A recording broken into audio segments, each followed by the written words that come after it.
Hi students, welcome back to Learning Journey. Dancing doll in a chicken stall. Dancing doll in a chicken stall.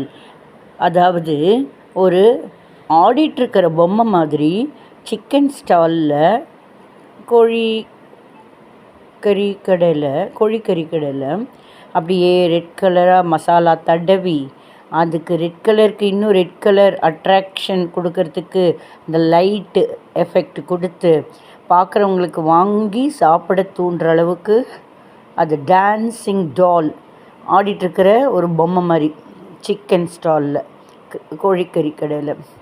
இந்த மாதிரி தான் ஒவ்வொருத்தருடைய லைஃப்பும். எப்படின்னா ஒரு ஆள் வந்துட்டு 4-5 கோழிகளை வளர்க்குறாங்க. நிறைய கோழிகளை கூட வளர்ப்பாங்களா இருக்கும். அவங்க ஒவ்வொரு கோழிக்கும் சின்ன கோழி குஞ்சாக இருக்கிறப்ப இருந்து அதுக்கெல்லாம் பேர் வச்சுருப்பாங்க. ரவி, சுமதி, செல்வி அப்படிலாம் பேர் வச்சுருப்பாங்க.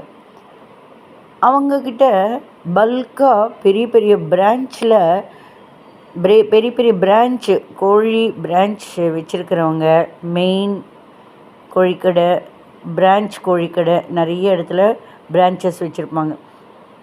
ஸோ அந்த மாதிரி கடைகள் வச்சுருக்கிறவங்க வந்துட்டு இவங்கக்கிட்டேயும் வாங்குவாங்களா இருக்கும்.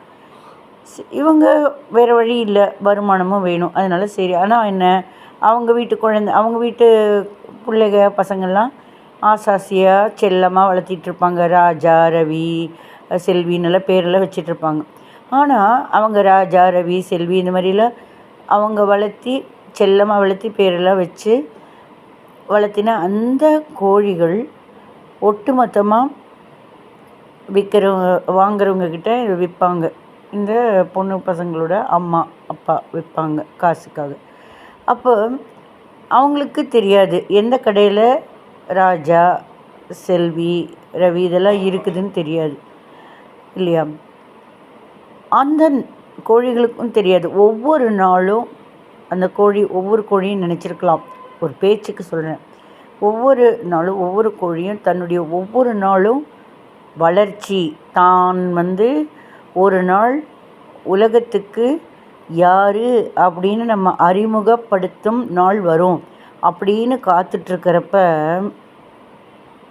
அது வளர்ந்து ஆளாகிறப்ப அறிமுகம் ஆகலாம் எல்லாருக்கும். நம்ம யார், இதுதான் ரவி, இதுதான் ராஜா, இதுதான் செல்வி, அழகாக இருக்குல்ல, பெருசாகிடுச்சுல, எப்படிலாம் ஓடுது பாரு, இப்படிலாம் ஆசையாக அந்த கோழி விற்கிறவங்களோட குழந்தைகளை பேசிகிட்ருப்பாங்க. ஆனால் அந்த கோழி ஒவ்வொரு நாளும் நினச்சிட்ருக்கோம் தான் ஒவ்வொரு நாள் வளர்ந்து என்னாகும், வளர்ந்து ஆளாகி நம்மளுடைய அறிமுகம் ஆகும் இந்த உலகத்தில் அப்படின்னு நினைக்கிறப்ப தன் முகத்தின் மூலமாக தானே அறிமுகமாகும். எல்லோருக்கும் அந்த ஃபேஸ் வச்சு தானே அந்த வித்தியாசம் தெரியும் இல்லையா. கழுத்து கீழே எல்லாருமே ஓரளவுக்கு ஒரே மாதிரி தான் இருப்பாங்க, ஃபேஸ் தான் வித்தியாசப்படுத்தி காமிக்கும்.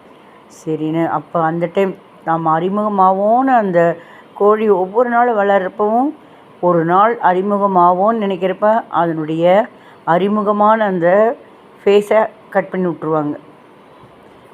பண்ணி கடையில் தொங்க விட்டுருவாங்க.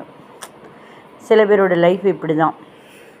எப்படி ஒவ்வொரு நாளும் வளர்ந்து பெரிய ஆள் ஆகலான்னு நினைக்கிறப்ப அவங்களுக்கு அவங்க படித்ததனுடைய அந்த சர்டிஃபிகேட்டு கூட இல்லாமல் இருக்கலாம். அந்த டிகிரி முடித்து அந்த சர்டிஃபிகேட் கூட வாங்கக்கூட வசதி இல்லாமல், அதை கூட வாங்காமல் தான் இத்தனை படிப்புன்னு சொன்னாலும் அதை யாரும் நம்ப முடியாத நிலைமையில் வறுமை இருக்கலாம். ஸோ சில பேருடைய லைஃப் அப்படி கூட இருக்கலாம் இல்லையா. நம்ம என்ன சொல்ல வரேன்னா, எல்லாரும் உயிரோடு இருக்கிறப்ப நல்ல விஷயத்த புகழணும், நிறைவான விஷயத்தில் குறைவு கண்டுபிடிக்கக்கூடாது. குறைவான விஷயத்தில், குறையுள்ள விஷயத்தில் கூட அதில் என்ன நிறைவு அப்படின்னு ஒருத்தரை நம்ம பார்க்குறோம். இவங்க ஐயோ அவங்க ரொம்ப மோசம், அவங்க அப்படி பண்ணாங்க, இப்படி அப்படி இப்படின்னுலாம் சொல்கிறோம். ஆனால் அவங்களுக்குள்ள நல்ல விஷயம் இருக்குல்ல, அது ஒன்று நினச்சி பார்க்கலாமே. பாருங்கள், எப்போவுமே இந்த ஷார்ட்ஸு எதுலேயுமே எல்லோரும் செத்த பிறகு தான் நம்ம அவங்களோட பயணிச்சிட்ருக்கிற மாதிரி, வாழ்ந்துட்டுருக்கிற மாதிரி, பார்த்துட்ருக்கிற மாதிரி நிறைய அவங்க உயிரோட்டம் நிறையா இறந்த பிறகு அவங்க உயிரோட்டம், அவங்களுடைய உயிரோட்டம் அவங்க இருக்கிற மாதிரியே நமக்கு வந்துட்டு பழகின மாதிரியே பார்த்துட்டே இருக்கிற மாதிரி நிறைய ஷார்ட்ஸ் வந்துக்கிட்டே இருக்கும். ஏன் அதை முதல்ல நிறைய கொடுக்கலாமே. அவர் சந்தோஷமாக இருப்பாங்கள்ல, அந்த ஆன்மா சந்தோஷம்னா ஆன்மா யார் போய் பார்த்துட்ருப்பாங்கன்னு தெரியாது. பட் இருக்கிறப்ப இவங்க அதை பார்க்குறாங்க, சந்தோஷம் படுறாங்கங்கிறதாவது நமக்கு தெரியும் இல்லையா? இல்லையா? சில பேர் வந்து பெரியவங்களுக்கெல்லாம் இறந்துட்டாங்க, பெரியவங்களுக்கெல்லாம் பித்ருக்களுக்கு கொடுக்கணும், பெரியவங்க இறந்துட்டாங்க, அவங்களுக்கெல்லாம் திவசம் திங்கள் எல்லாமே நியாயமானது தான். ஆனால் அதுக்குன்னு இப்போ உயிரோடு நம்ம கண்ணால் பார்க்குறோம், குழந்த பசியில் துடிதுடிக்குது. ஐயோ இல்லை, இது சாமிக்கு ஏதோ செத்து போனப்போ தாத்தாக்கு கொடுங்க, தப்பில்லை, தப்பே கிடையாது. ஆனால் கண்ணில் பார்த்துட்ருக்க துடிதுடிச்சிட்டு இருக்கிற குழந்தைய விட்டுட்டு பித்ருக்கள்னு எங்கேயோ யாரோ இருக்காங்க, நம்ம கண்ணுக்கு கூட தெரியாது, அவங்களுக்கு கொடுக்கணும்னு நினைக்கிறது நியாயம்தான். ஆனால் கண்ணுக்கு முன்னாடி இருக்கக்கூடிய உயிர் துடிதுடிக்க போன உயிருக்கு படைக்கிறது எந்த விதத்தில் நியாயம்னு தெரியல. ரெண்டையும் ஈக்குவலாக கூட பார்க்கலாம். இப்போ நான் என்ன சொல்ல வரேன்னா, உயிரோடு இருக்கிறப்பவே எல்லாரையும் நிறைய அவங்கக்கிட்ட இருக்கக்கூடிய நிறைவுகளை மட்டும் பேசுங்க, குறைவுகளை பேசாதீங்க.